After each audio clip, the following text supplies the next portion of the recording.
Follow the money. That's what I always say. You always follow the money. Yeah. This is Follow the Money with Mitch Moss and Pauly Howard on VSiN. National title game tonight as well. Ohio State, big favorites over Notre Dame. Kickoff coming up in a little bit more than 2.5 hours. Joined now by professional sports bettor Chuck Edel. He is on the Progressive guest line. He ran away with the Friday night Circa Invitational this year. Was awesome. Had a tremendous record, and he joins us here to talk about this game. Good afternoon, Chuck. Thanks for the time today on National Title Game Day. How are you? I'm doing great. Great to be with you guys. I want to run this by you overall about the game plan maybe changing tonight for Ohio State. Brandon Marcello covers college football. He had a good tweet over the weekend that said Ohio State has talked a lot this week about how they slowed the tempo on offense to save their legs for a long season. Their DC, Jim Knowles, the way he sees it, they saved about 150 plays on the year. Marcello added that he thinks, and I've heard other people make this case, that Chip Kelly might crank it up a couple of notches and go fast tempo tonight. What do you think about that idea? I mean, if he did, it would be a good idea for a couple of reasons. Number one, I believe Ohio State has a lot more depth than Notre Dame, and I don't think Notre Dame has really seen that up-tempo game. If you look through their schedule, they really haven't played a team that plays that fast tempo. So it would be an interesting wrinkle. I don't know if they need to do that to beat Notre Dame, but might as well mix them in and see how they react. What if Notre Dame plays man? And they said they're going to. They're in deep trouble, I believe, if they play man. I mean, first of all, they against Penn State, they had a lot of guys up on the box to try to stop the run. Penn State still ran the ball for 204 yards, 5.1 yards per carry. They cannot do that against Ohio State, especially if they're playing man. They cannot bring all those guys up on the box because they'll get torched. Penn State didn't have a threat. Their quarterback was playing horrible. They're not a big passing team to begin with. And Notre Dame has said they're going to stick with their man coverage. It said that's what's got us here, and that's what they're going to stick with. We'll see. We'll see if that's what they do or what type of adjustments they do make. But with all the weapons that Ohio State has, they got 3 wide receivers who could play in the NFL right now, and they could run the ball at you. There's a lot of different ways that they could go about it. So if they stick with the man coverage, I think that would be a mistake, and I think Ohio State would exploit that. Yep, and Jeremiah Smith's calling for it again, much like he did before the Rose Bowl, and they made Oregon pay as well. What do you thought? What's the breakdown with terms of Notre Dame's offense going against a great Ohio State defense if Leonard and can get anything going through the passing game or if they can run the ball against them? Yeah, I'd be surprised if they could run the ball against them. I mean, this Ohio State's got the best run defense in the college football. They only allow 2.68 yards per carry. This Ohio State held Texas to 58 yards rushing and 29 carries. Oregon rushed the ball 28 times for minus 23. Now, they include the quarterbacks' sacks in the college football when they talk about rushing yards. And Notre Dame didn't really run the ball. They had a couple nice runs in the second half in that Penn State game, but they ran the ball 42 times for only 116 yards, 2.7 yards per carry. And if Notre Dame cannot run the ball, which I think they're going to struggle to do it, if you have to put the game in Leonard's hands, I think they're in big trouble. I mean, unless some defensive backs fall down like Penn State's did, he might get a few big plays. But I don't anticipate that happening. Ohio State's got the better defense. I think Ohio State is better in every aspect of the game except coaching. I would give that Notre Dame, and that's a little scary, but I would give the edge to the Notre Dame Freeman coaching-wise. I think he's the better coach.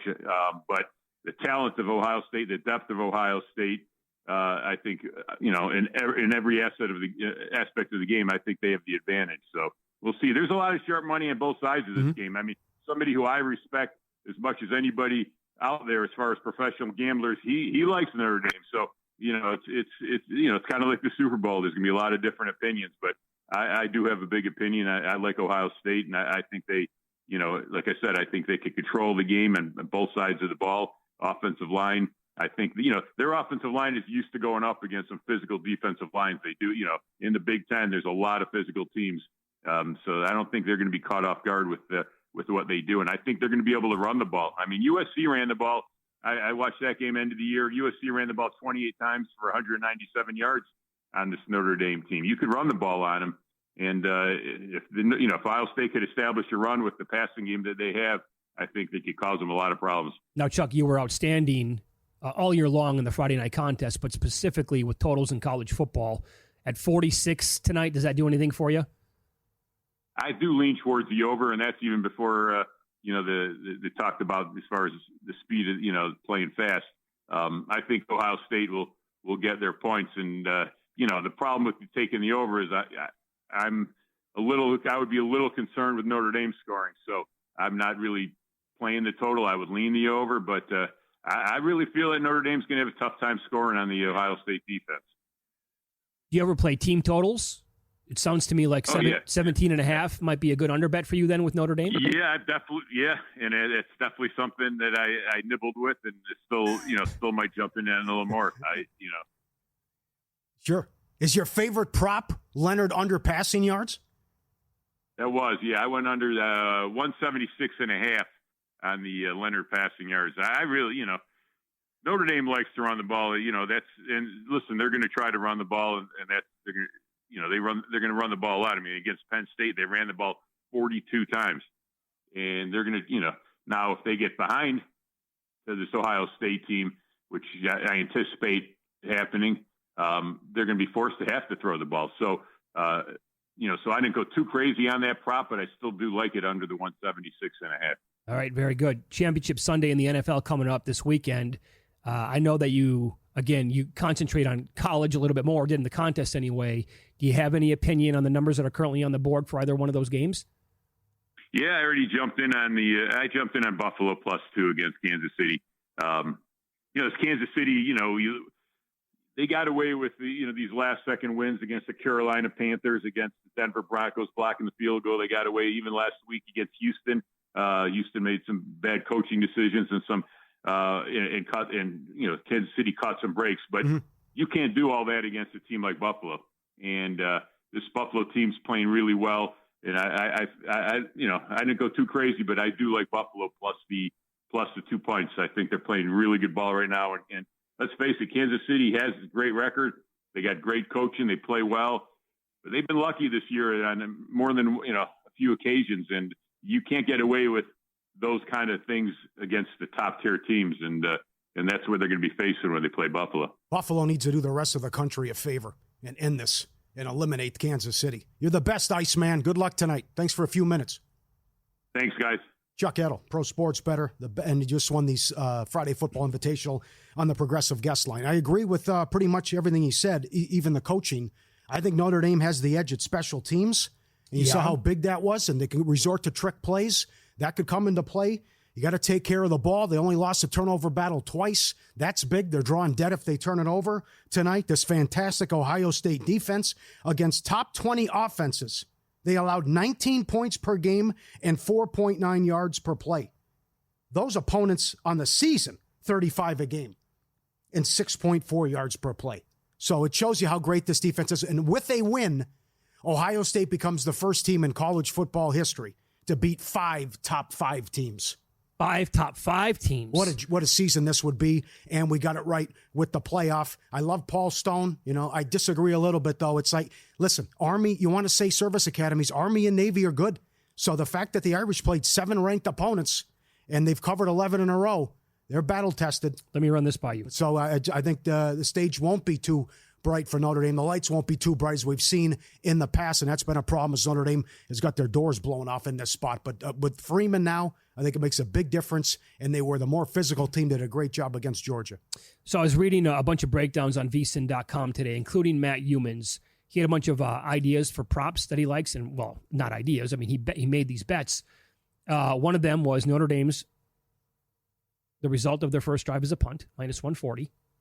Yeah, good call. You can also find punt before score. That's another one to look at. Okay. And dilly and dally with that one. Yeah, right. Now, what about this? Now, first 5 has got me a little scared if they're going to go warp speed. But I would still think under first 5 minutes, no first points is a good one as well. And who knows? I mean, that's they're talking about it, so maybe that's going to be a thing. The Chip Kelly golden chess mass here is great. Yeah. I'm here for it. Now, I like this one. I don't know where Matt found this, but Riley Leonard and Will Howard. to each have 10-plus passing yards in each quarter. That's at DraftKings. Plus 125. Yeah, that's a good bet. That is not bad at all. I saw the same thing. There's another one. Will Howard have 100 yards in each half? It's plus 150. Well, hold on. Think about game flow here. They're 9-point favorites in some spots. Chuck just made he thinks, based on what he was saying, he loves Ohio State in the game. What if they get out big and they just run the ball in the second half? I still think it's a good bet. That'd be the angle that it is not a winner. But if they go man to man, I know. I like both of those. Each guy to have 10 passing yards each quarter, and Will Howard to have 100 yards each half. The first one's plus 125. The second one's plus 150. Yeah. I made a case today it's up at vsin.com as well. How about Leonard to lead the game in rushing yards at 7-1? Joe Klatt saying they have to run the ball on first downs with him for first down success. Okay. And then again, if they fall behind, he's going to be dropping back to pass, and several times he will take off and run. Good numbers from Mackin at vsin.com. Favorites 5-0 straight up in ATS in the last 5 title games. And the Mackin numbers, if you can't get to 21 points, forget it. Because remember, Brad Powers' top play is Notre Dame team total under 17.5. You're 1-15 straight up in ATS if you can't get to 21 points. Looks like Ohio State. Start making smarter bets today with a VSiN Pro subscription. Sign up now. Save 25% off the annual subscription with promo code FTM. Dominate the football playoffs and the Super Bowl. Don't miss out.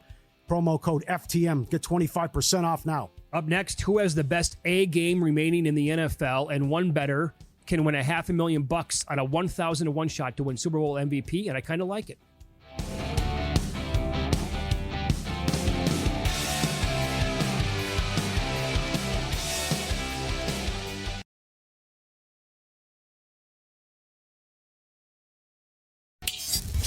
This is Follow the Money on VSiN. Now, I made this bet last year, and I actually thought during the Super Bowl it was live, but I made that bet like game week. It was Harrison Butker at like 410-1 to win, right? Damn right it was Super Bowl live. MVP. He had like 4 field goals. The Chiefs did nothing on offense. It was a low-scoring game. I think he could have won. Caesars put out on social media over the weekend that a bettor put $550 on him at 1,000-1. So 550,000 is what I went and looked. They moved it to 700-1. I put some pizza money on 700-1. I believe that the Chiefs beat the Bills on Sunday.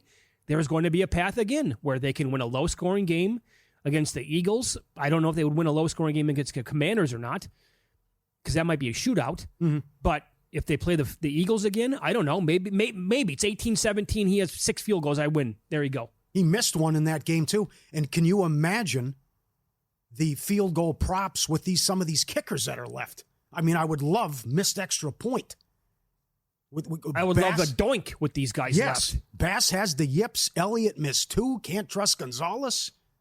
Looking at himself in the mirror on the sidelines. I mean, there's a lot going on here. And I also think the Eagles need to bring in another kicker. That Elliott's killing him this year, and he has no leg beyond 50. I'm going to power rate. We will power rate all this stuff a little bit later on in the week. Try to power rate the remaining kickers after number 1. Yeah, great. Oh, great call. Wow. Absolutely. This is fun. Do you have any early leans for Sunday? I bet the Chiefs on the money line, minus 120. Yeah, I have to. Until this guy loses, I'm going to keep doing it, right?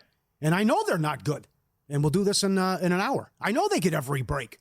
I know. You can't have a head coach and a star player from the other team saying, well, we knew going in it was us against the world, and the officials were going to be against us. This has become professional wrestling. But still, okay. I got to take the Chiefs. So here's a question. And we'll do this coming up in about an hour. More on the Chiefs alone, because you can do a full show on the Chiefs today. So I think we can pretty much all agree that they got away with a couple of ridiculous calls on Saturday. I loved Aikman on the broadcast. I thought it was awesome. I love it when... How good was that? When, like, Hall of Famers, right? They have a problem with what's going on. And they say it on the air. I also don't understand people like fans or whoever you are. You don't have an issue with bad officiating. I can never wrap my head around that. Right. You're just, nothing to see here. Right, Tim Donaghy's fixing games for 5 years. I don't care. What? What's wrong with you? The PI call in the Bills game was atrocious. Oh, I got a whole list. Can't have it. Can't do that. I'm looking for some consistency. So, How in the world yesterday was Lamar Jackson tackled 10 yards out of bounds. Right. There's no flag. Yep. They go to Gene Steratore, get him off the broadcast. He never says anything that's right. He goes, got to tell you, as when you start the tackle, you're allowed to finish it. Finish the tackle. Romo disagreed immediately. Yep. You can't finish the tackle. What? Does that happen to Patrick Mahomes and there's no flag? It's outrageous. When? I know. Again, a little It's consistency. in the white. He's in the white. Beyond the white. He's tackling him whatever in the it is. white. Yes. I know. Yes. I know. He was right on the PI, though. It's hand fighting. And then they're just going for the ball. Steratore had that right, so did Romo. Yep. That's not PI. That would have been a long field goal attempt. That was Again, you give him first and goal, it leads to a touchdown. That was 3rd and long. And here's the thing. It's like there's nothing wrong with letting them play. If that's a no call, nobody's going to piss and moan about it. And, oh, by the way, you could make the case that it was offensive interference more than anything else, I think. Yep. I like Kansas City as well, and I bet Washington. I just think, now, I know that the Eagles are better in almost every area, but at quarterback, I have to give Washington the edge, and at head coach, because Hurts has got the bad knee. I don't know how healthy he is, man. That's right. He couldn't move in the second half. Man. When does Hurts get sacked 7 times? That was the easiest safety you're ever going to see in your life. Yep, it was. He couldn't get out. He had no chance to survive. Right, but I'm better offensive line, defensive line, secondary, wide receivers, running back. It's not close. Not close. And they're 30th against the run. I'm sitting here like patience on a monument waiting for this Washington defense to get exposed because they're 30th against the run. And maybe it happens on Sunday. The Lions had 500 yards. Oh, my God. But yet turned the ball over 5 times. So, who has the best A game? I still think it's Philadelphia. So, what does Winston Wolfe say? Just because you are a character doesn't mean you have character? They haven't shown me anything, but they still have the best A game. It's just I'm waiting for Philadelphia and Hurts to get it right and everyone to be on the same page. A.J. Brown, catch the ball. Come on. You go up 2 scores there right before halftime. You're crying, you're reading books, you're complaining. Hurts makes a great throw. He puts it on. You got to catch that. So with Brown, Goddard, Smith, Barkley, that O-line, Johnson with the false start, although I'll give him a break because they were simulating the snap. The Rams should have been a penalty. But there's too much talent there. And they went to Cincinnati and kicked their ass. They went to Baltimore and beat them up and beat them. They ran it down Washington's throat. They went to Dallas and pushed them around and dominated the game. Look, they are, when everyone plays, they're 16-1. When everyone plays and finishes the game. Because Smith and Brown didn't play at Tampa, and Hurts got hurt and concussed in the Washington game. You're not going to get any resistance from me on this whatsoever. I would agree. But again, at this point, there is a little bit of a question to it because nobody knows like how healthy Hurts is going to be. If he's close to 100% and the knee's not going to be a problem, then yes, I think Philadelphia. By the way, you didn't even bring up the defense. The defensive line is fantastic. The secondary is amazing. However, I think the weakest link on the team is the head coach. He's a buffoon. Before halftime again yesterday, what are you doing? That was terrible. It's unexcusable. Yeah. Inexcusable. You cannot make that kind of a blunder. Yep. You have to at least be in position to get points there. So, and he is liable to cost him a game at any point. Yep. But other than that, the talent is off the charts.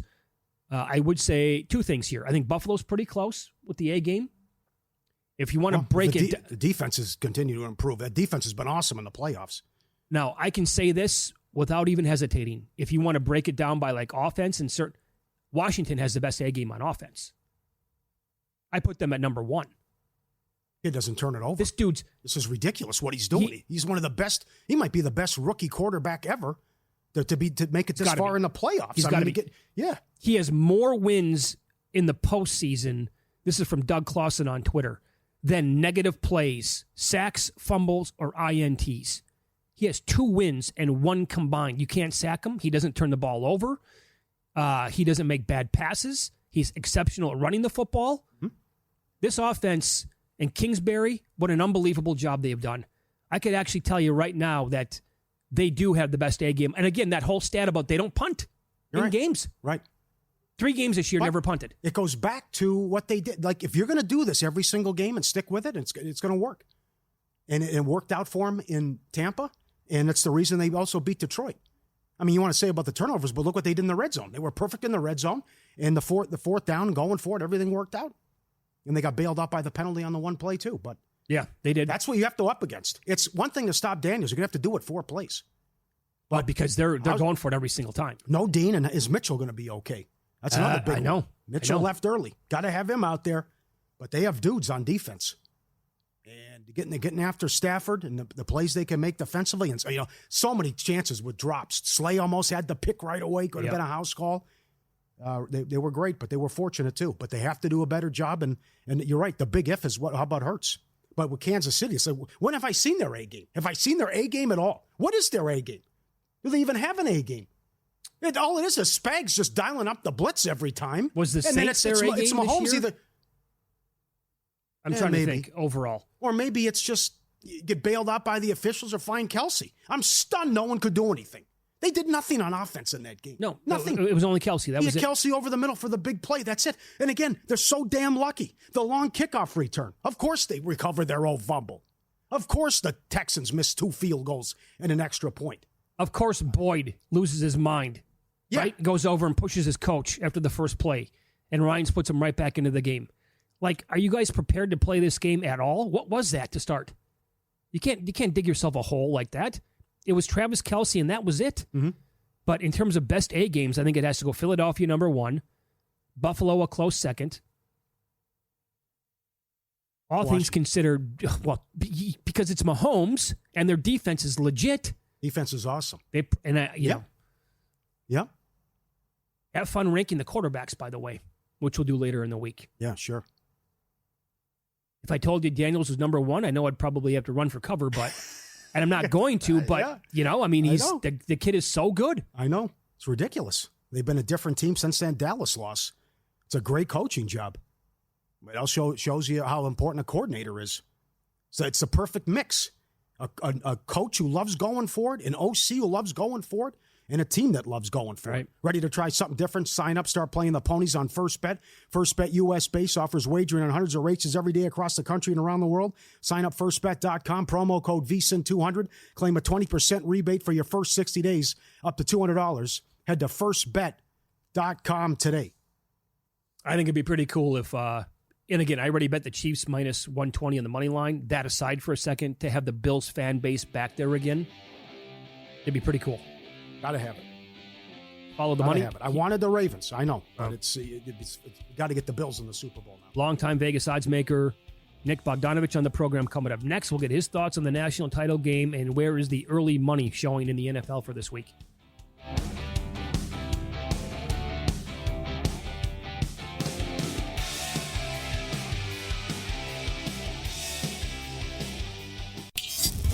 This is Follow the Money on VSIN.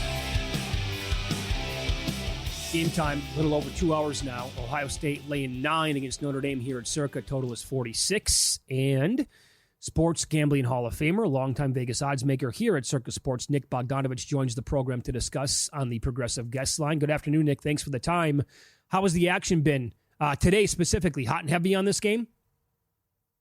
Yeah, I would say hot, maybe not heavy, but definitely some money in the coffers. So good two-way action. We don't have a decision as of yet, but we still got two hours to figure that out.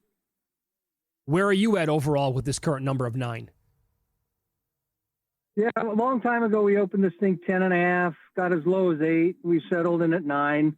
We got a six-figure bet on each side. So, right now we figure to earn some good juice. But like I said, you never know in the last couple hours when someone will come in and make a six-figure bet. So, but the number's solid. I mean, I think it's right there. I mean, I think 10 was a take and 7 was a lay. So it was somewhere in the middle. And I think it's a pretty solid number. So I feel pretty good about the game. Anything significant come on money line or on a total? No, not really. I mean, we opened the total like 45, and I think we're hanging around 46. Nothing major really on the total, and no super big money line bets. Sometimes in games like this, when you're down in the final game, you might get some hedging on futures if someone has a nice bet on Ohio State or Notre Dame, but nothing really major to speak of on the money line. Okay. Yeah. So how was the weekend then, considering what happened with Detroit going down, and then how we had some bizarre finishes in some of the games? How'd the book do? Yeah, they both had a nice weekend, so no complaints on this end for sure. So the Bills game falls 52. That was okay? Open 51.5, 52, 52.5 falls 52. We lose a little money there, but the action on the total is nowhere near what it is when we factor in side and money lines and teasers. So, but yeah, no, 52 is no good. Okay, and then that was for sure. Right, and then Friday we were on the air when you went to Baltimore Lane too, the only spot in the world that had Baltimore too. How about Kansas City? 8, 8.5, 9, 9.5 falls 9 with the safety. Yeah, we got sided pretty good there. We had a lot of money -9 and a lot of money plus 9.5. So that didn't start the 4-game cycle off any good, but the Commanders took care of that. So, that's the very first game of the betting cycle. So there's 4 games there. So some people might have been happy it came 9 because a lot of square houses have a ton of square parlays, and probably the most of the money was at -9.5. So they probably were happy with it coming, but for a joint like us where we write a lot of straight bets to a lot of sharp customers, 9 was definitely not a good thing. And I saw it coming a mile away. I could see he was going to do it, but yeah. he didn't have to do it. No. He did it, and that's fine. But yeah, no, the 9 was no good, but we got bailed out. I mean, obviously the Commanders winning straight up was what was the whole weekend. What if he makes the field goal and it falls 8? Yeah, no, that wouldn't have been any good. But like I said, all right. No complaints on this end, and it was crazy how many goofy things happened over the weekend with all the missed extra points, taking the safety, the game coming 52. So it was crazy, but it really just magnifies the importance of always getting the best number, because these games they fall so often. And man, speaking for college basketball, these games are falling left and right in college basketball. So make sure you have plenty of apps and hunt for a number. That's all. That's my suggestion for the day. Explain why the Commanders winning outright was such a good result. Yeah, there was about as many teasers as you could possibly have to Chiefs and Lions.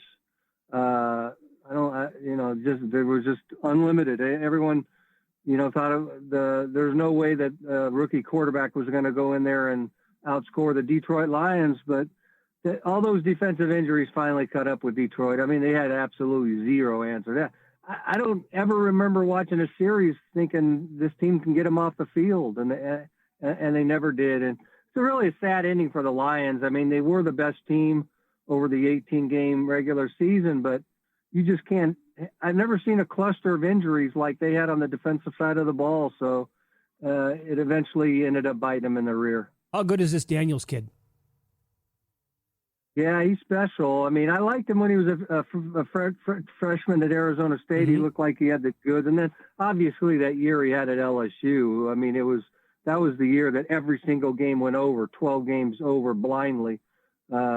We missed that one. I mean, everyone should have been cashing in on that. He was unstoppable, and LSU had the worst defense known to mankind. So, he hasn't missed a beat. And, he went where he found an offensive coordinator that was perfect for him. And it's not like they got the greatest weapons of all time. I mean, Ertz is 87-year-old and the slowest player in pro football. I mean, McLaurin's a top shelf receiver, but other than that, it's not like they have a Beryl Richards, and Brian Robinson Jr. is okay, not great. So he was the difference maker for sure. He had a year to remember. Numerous books said Lions most bet future team as well, so you wipe that out. Also with what happened on Saturday. How about the Rams? Detroit, Philly about 6.5, 7. Closed, I think, 6.5. Where did it close at your book? There were some 6.5s out there. Mitch at a 5.5, but then falls 6. 7 was a bad number. 6 was okay for us. We took a big bet -6.5. 7 was bad, but Elliott can't make an extra point, so he bailed us out there. So that was a hell of a game. It really was. Had every so many big plays. The elements were obviously a big part of the game, but I give the Rams full marks for going in there and competing. McVay's a pretty darn good coach. Totally agree. And they were tough. They were physical. They showed up with the sweatshirts, tough guys with what they were wearing, and they were certainly had a great season and a good team. What do you think of Philly and Washington? And it looks like Hurts is banged up with the knee. Do you give Washington a good shot to go in there and win? I wouldn't want to bet against them. I mean, they went down to Tampa, handled business. They went to Detroit, handled business. They believe, and they're playing well. I mean, they don't make mistakes, and they're hard to get off the field. So, and Philly, I mean, they're going to – if Hurts is banged up, that makes them super one-dimensional. Now you can really key on Barkley a lot more. So, and he could barely walk at the end of that game. So, who knows how healthy he comes this 6 days from now. But, yeah, I mean, we opened – I think it was 4.5, and it got bet up to 5. But those people who were laying the 4.5, they must have a better health report than I got, because right now he looks gimpy to me. No kidding. Any like decent bets coming in so far or no? Just 5 figures, nothing 6 figures, but yeah, I mean that one there I'd wait to the end, and then obviously the other game speaks for itself. You can't get much better than that one. Thank you, my friend. See you soon. Be well. Thanks for a few minutes. All right, guys. Have a great week. Enjoy the game tonight. Hopefully it's a nail biter. I'm with you. Hall of Famer Nick Bogdanovich here at Circa on the Progressive Guest Line. So the other thing here is Washington was 150-1 to win the Super Bowl. They're one win away from going to the Super Bowl. Derek Stevens and Mike Palm have their celebrity invitational blackjack tournament, and they did a couple this past season. They did one in December, and they did one in August. That's the one where you took Atlanta with the fourth pick? Fourth, yeah. Okay. I took Miami. It blew up. I took Miami at 12. But, so there were 32 people invited. Everybody's going to get it. Like one team's going to get selected every single time. Yeah. So, Luke, you can put this one up. There's a great shot of putting the team on the board. Okay? And you go back and you look at the board, and still, at 28, someone took the Patriots. Pick 29, Washington wasn't even selected. Tampa Bay went 27. Jacksonville 26th. The Bears went 25. To think that no one even thought this was possible, other than Chris Massero, by the way. Wait, no, hold on. I thought Washington was taken I thought they were like 250-1. Oh, there it is, 18. I didn't see it. Yeah. Oh, Brandon Porter had him, 18. That was Houston last year. I think we got Houston at 26 or 27 last year, 250-1. Yeah, Porter's got him. Brandon Porter, I met him, nice guy. 250-1 for 2,000. Yeah, with the 18th pick. Right. So that's what I was trying to do at number 4 overall. Once the Lions were gone, oh my God, I wanted the Lions all along. I finished 4th. I'm like, I want this young team, good schedule, but I didn't take them because I loved the Commanders this year, like win total over Bet Daniels. I wasn't taking them to win the Super Bowl. I thought the division was going to be too tough, and Atlanta had this young and up-and-coming team and a super easy schedule, but that's what you kind of got to look for, right? What a huge ticket. Yeah. My God. Yeah, Von Tobel, 21st, took Arizona. That's wild.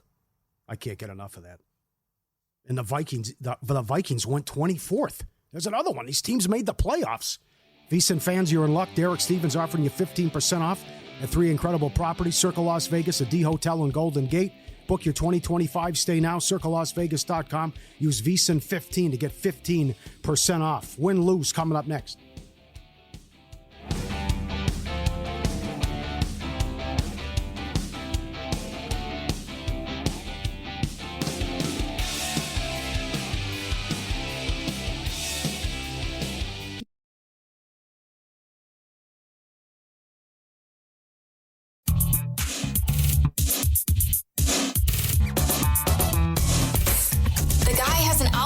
To determine the winner of any given college basketball game. Someone gives you 10,000 to 1 on anything. You take it. Take it. Take it. I bet you $20 I can get you gambling before the end of the day. No way. I'll give you 3 to 1 odds. Nope. 5 to 1. Nope. 10 to 1. You're up. All right. Almost hit some big ones. But start with Bills, Ravens, longest made field goal under 47.5. Got to give Bass credit. He made it from 51. I had no confidence in him. Thought the weather would play a big role in the win, but good job by him. Winner in the Rams game, same bet, under 47.5. Friday, first goal in the first 10, Buffalo at home. That was a loser. They have been on a great run. I'll update these before the end of the show. We got some sick runs Detroit did it again. Philly did it again over the weekend. Well, it was a big card today, too. Yeah. Detroit 16-17. Philly 11 in a row. Nuggets ice cream against the Heat. Blew them out Friday. Your NBA's been good lately. Yeah. Yep. The sides have been good. Yep. Okay, this one was tough. Every team to have a rushing touchdown. Open 40-1, close 20. Everyone but the Rams. Everyone but the Rams. And that's okay. Damn. Wow. Yep. Great job by Philly defensively. Come up with a couple big plays there, but I would think Williams would get in there and they shut him been down. automatic, you know. They shut him down inside the 10, and every short yardage play, they rose to the occasion, right? 3rd and 2, Stafford sacked. 3rd and 1, stuffed. Had to kick the field goal. They were awesome in the short yardage, but that was the loser there that couldn't get you. Every team to kick a field goal plus 250 winner. Every team touchdown and a field goal 6-1 winner. That got there, huh? That got there. Will Howard, MVP, title game, $1.10. 76ers to miss the playoffs, minus 140. They lost again. Embiid out. Schedule's difficult. They continue to lose. They might pivot on their thought process and what they might do this season. That was on Friday. Adding both games. Championship Sunday. I like the Chiefs on the money line, and I like the Commanders plus 5.5. Philly has the better O-line, D-line, wide receivers, running backs, and DBs. But Washington has a better coach, and Washington, I can't believe I'm saying it, has a better quarterback. Washington might have better special teams too. Or maybe a kicker, you're more reliable, which is a tough debate. But this kid, the fifth rookie, sixth rookie ever to make a title game in his rookie season. Sanchez, Purdy, Flacco, Big Ben, Sean King. They all lost though. But he's the first rookie to lead in rushing and passing in a playoff game. The big concern is the knee with Hurts. That's if he's not right, it's going to be hard. And maybe you just lean on Barkley like the first meeting. The last game was wonky. He had 5 touchdowns and they had 5 turnovers and won the game. But that's when Hurts got hurt, and we might see Kenny Pickett on Sunday. Who knows? Maybe. All right. Dan, you see this? I had Daniels over 15.5 yards longest rush. He had a 15-yarder and a 14-yarder. No good. I did the ladder, small units, 80, 90, 100. No good. De'Ami Brown was good. 40-plus receiving yards, plus 128. He finished with 98 in that game. Commanders winner, plus 9.5. Pirine, no good. Over receiving. Mixon, no good. Mixon looked great for the Texans. He did. Again, that's where you really have to question injury reports. That comes out on our show on Thursday, right after we're talking to Paul Charchi, and he makes a great game. I'm going to go bet him. Who knows? Maybe never looked like there was a problem with him whatsoever. Mm-hmm. Now, I use this term occasionally. I rarely try and say it when I was on the game or I had action on the game. And that is right side loser, or I was on the right side. The Ravens were the right side yesterday. Plus 106. Loser at Buffalo. The mistakes killed them. The coaching staff lost their minds. I'm still pissed that they ran Derrick Henry one time at the goal line. How do you do that? I don't. He needs more carries, number one, and he's got to be the bell cow inside the 5-yard line. Yep. They could talk from now until the training camp about why they didn't give him the ball, and I won't buy it for 1 second. There's no excuse. It's good enough. This is an observation about the last 2 years. It was a beautiful play, and obviously it worked in Andrews' job. They run horrible 2-point plays. Terrible. For with Jackson and Henry and some of the crap they run on 2-point plays. Really bad. By the way, some of the stuff, Washington, phenomenal. 3rd and 4th downs. Guys are always open. That's Kingsbury. That's Daniels running around. They run awesome stuff all the time with short yardage. And that's not results-based. Watching this stuff, they have guys leaking open constantly. Pending tonight, Ohio State to win the national title at plus 115. And then a couple of additional plays. I did bet the Chiefs money line minus 120. And Saquon Barkley, longest rush. It's very early to be betting props. They're out already, but trust me, this one spun for about 8 minutes before it got accepted. Yeah. And I wasn't even trying to get that much on it. Barkley, longest rush, over 20.5 yards for this game against. He'll break one again. He's Barry Sanders. Yeah, it's coming. It's coming. Yep. Right? What a performance again. How did the Giants? We're good. I know you got to have an offensive line, and it works because of Philly, but crazy. You can take VSiN wherever you go with the VSiN Watch app. Never been easier to stay connected to the action, whether you're on your phone, tablet, or your smart TV. Absolutely free for a limited time with the VSiN Watch app. 24/7 live access to the audio and video streams, replays of your favorite shows, never miss a beat. Ability to stream directly to your smart TV for the big screen experience. Quick access to clips by sport. Don't miss out. Get the VSiN Watch app. Stay in the game wherever you are. You know how we always talk about monetizing tickets, or I think that's the correct term. Mike Palm labeled it correctly a while back here on the network. Not hedging so much. You know, the last 2 years alone, identifying teams with their odds before the season started that made some sense and to make a case for them. Oklahoma City last year at 60-1 to win the West, 80-1 to win the title. They're the 1 seed. They lost in the second round because of P.J. Washington. Couldn't miss. Yep. This year, Lions, I did not get the future odds. I thought I love the Niners under 11.5, and I love them over 10.5. And yet the Niners were like 550 to win the Super Bowl. The Lions were 12-1, and I found 6-1 to win the NFC. Like, those numbers are way off. And I told myself, this is the year. Ben Johnson, Aaron Glenn could have had jobs, specifically Johnson, right? Both those guys decided to come back. They had the Niners dead and buried in San Francisco, and they mauled that team. They blew it. I loved them across. They got everything on this team. Great offensive line, dynamic running backs, awesome receivers, maybe the best tight end in football. Defense was loaded. You can't predict injuries, but they go 15-2 in the regular season, and I'm hanging on to these tickets, and I can't win one playoff game. So thank God along the way I took some no here at Circa when you brought it up on the air at like minus 147 to win the NFC and minus 150. Taking Washington plus 9.5 before the game and betting the money line during the game. If I have nothing to show for those tickets, I can't live with myself. There's no way. At the end of the year, I must see like a positive result somehow. Mm-hmm. It stings though, man. Like, it's tough to be in those spots. That's the frustrating part about sports. And I'm here for the storylines and the fan bases and to be a fan of that organization and what's happened the last 2 years. And now Ben Johnson takes the Bears job. Glenn's going to leave. The window's probably shut. Probably. How many years does Goff have left? Who's to say the OC is going to come in and be a whiz boy and be a whiz kid, whatever? You're going to be great. You don't know. Maybe Johnson was the brains behind that operation. Campbell's just there for the rah-rah stuff and beat his chest. I don't know. Certainly possible. Here's what I'm looking at next year for their road games. That's right. The schedule's brutal. That's another one. So, obviously, the NFC North, which was awesome this year, they play at Baltimore. They play at Cincinnati. They are at the Chiefs. They're at the Rams. They're at the Eagles, and they're at the Commanders.